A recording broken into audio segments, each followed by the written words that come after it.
There's a hedge fund guy in Palo Alto, California, sitting on about $62 million, owns 2 houses, still flies commercial, not private. His kids go to regular public school. I know this because his financial advisor told me over drinks that this dude, a real multi-millionaire, only spends around $16,000 a month total. And when the advisor said, "Man, you can afford way more," the guy just shrugged and said, "More what? I already bought everything I actually care about." Now, here's the crazy part. There's a couple in Dallas with about $520,000 in their 401k, and they're fully convinced they need $12 million to retire comfortably. They're grinding nonstop, burned out, chasing a number some finance influencer pulled out of thin air. They've never even calculated what they really spend. They just know one thing: the number has to be big. I've spent the last decade running businesses and sitting in rooms with CPAs, wealth managers, and tax lawyers who deal with real money, not Reddit fantasy money. And I noticed something wild. The mental gap between 4 million and 40 million is huge, but the lifestyle gap? It's basically noise. You're not flying private at either level. You're not building a Ferrari garage. You're just choosing between a nice restaurant and a nicer one. That's it. Think about money like a ladder. Going from 15K in savings to 80K, life-changing. Emergency fund, less stress, better sleep. Going from 80K to 400K, still massive. Now you're talking houses, investments, real security. But after that, things get weird. Going from 4 million to 8 million. Barely changes your daily life. Going from 8 million to 30 million, same stores, same flights, same lifestyle, just slightly upgraded seats. After a certain point, the ladder keeps going, but the steps stop meaning anything. You need roughly $7.2 million. Now let's talk real spending data. People under 1 million net worth spend around $8,000 a month. People between 1 and 8 million spend about $14,000 a month. And people worth 10 to 30 million, they average around $22,000 a month.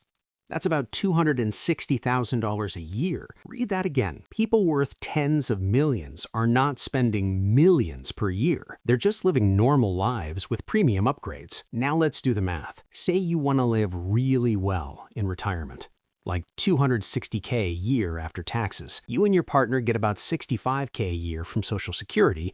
That means your investments need to generate around $340K per year. Using a realistic withdrawal rate, you need roughly $7.2 million. That's the top-end ceiling, not 15 million, not 20 million. But most wealthy households don't even spend that much. They live great lives on about 150 to 180K a year. In that case, you only need around $3.5 to $4 million. That's it. That's rich retirement money. Here's a real example. A finance advisor in Chicago told me about a client who spent 25 years grinding in corporate consulting. His dream number was $9 million. He hit $5 million and stopped. Ran the numbers. Realized retiring now versus grinding 5 more years wouldn't actually improve his life. So he quit because he finally understood. More money wasn't buying more freedom anymore. And here's the uncomfortable truth. Go on any finance forum and people will tell you, you need $12 million minimum. $10 million is middle class now. Funny how the same people saying that make money when you stay scared. Advisors get paid more. Creators get more views. Fear keeps the machine running. Reality is simple. Most people don't chase money. They chase security feelings.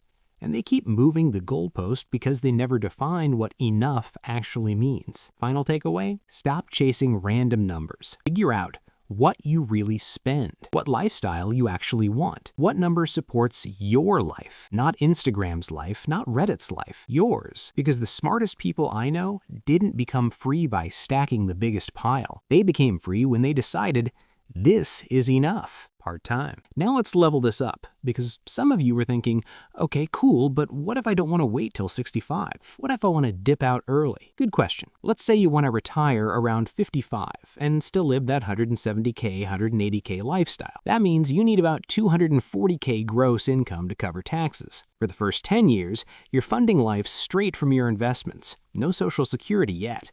This is what I call the bridge money. Its only job? get you from early retirement to Social Security without touching your long-term stack. Since it's temporary money, you can pull harder from it. At around 9% withdrawal to generate $240,000 per year, you need about $2.6 million for the bridge. That's your early retirement runway.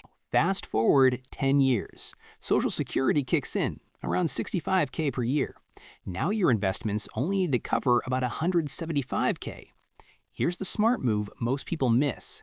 You don't spend the same at 75 as you do at 55. Less travel, less impulse spending, lower lifestyle burn. So instead of planning flat spending forever, you let it slowly decline. To support that second phase, you need roughly $2.4 to $2.6 million. But here's the cheat code: you don't need that amount on day one. That money keeps growing while you live off the bridge fund. So when you actually retire early, you only need about $2.4 to $2.7 million in long-term investments. Add both buckets together: bridge money, $2.6, long-term money, $1.6. Total, around $4.2 million. Rounded up for safety, $4.5 million.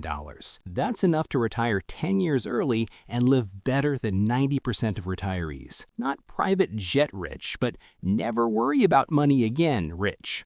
And this is where financed forums lose their mind. You'll see posts like, "You need 12 million minimum. 10 million is barely middle class now." Bro, stop it, LOL. Let's be real. If an advisor charges 1% fees, do they rather manage 4 million or 14 million? Exactly. Fear pays the bills. I talked to a tax attorney in Miami who said something wild. Most people don't need more money. They need clarity. But clarity doesn't sell products. And he's not wrong. Here's the real psychological trap. People don't actually want money. They want safety, control, freedom, options. So they chase bigger numbers thinking that's the solution. But what really happens? They hit a goal, then immediately move it higher. 2 million to not enough. 5 million to still not safe. 8 million to maybe 12 million? That's not financial planning. That's anxiety with a calculator. Let me make this personal. Say you're 44 years old, married, household income around 180K. You've stacked about 950K in investments. You spend roughly 105K per year. You want to retire at 55. If you keep investing and your portfolio grows around 7%, you'll hit about $2.9 million by age 55. Your early retirement bridge needs around $1.2 million.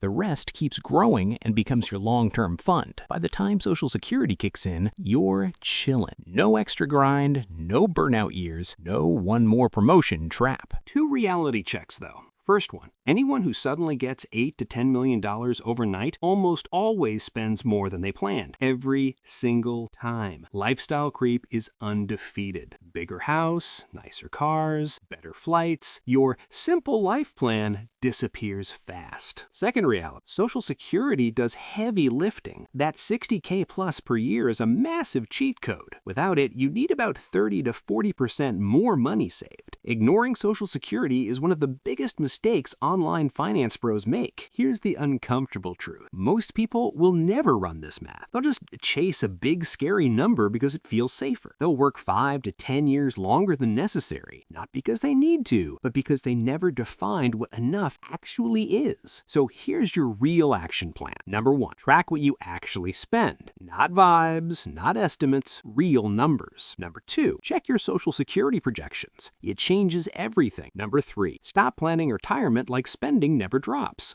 That's lazy math. The smartest wealthy people I know didn't win by stacking the biggest pile of cash. They won when they said, "I don't need more, I need freedom." They built their ladder, then stopped climbing. Most people watching this will still chase the bigger number. That's fine. At least now, you know the game.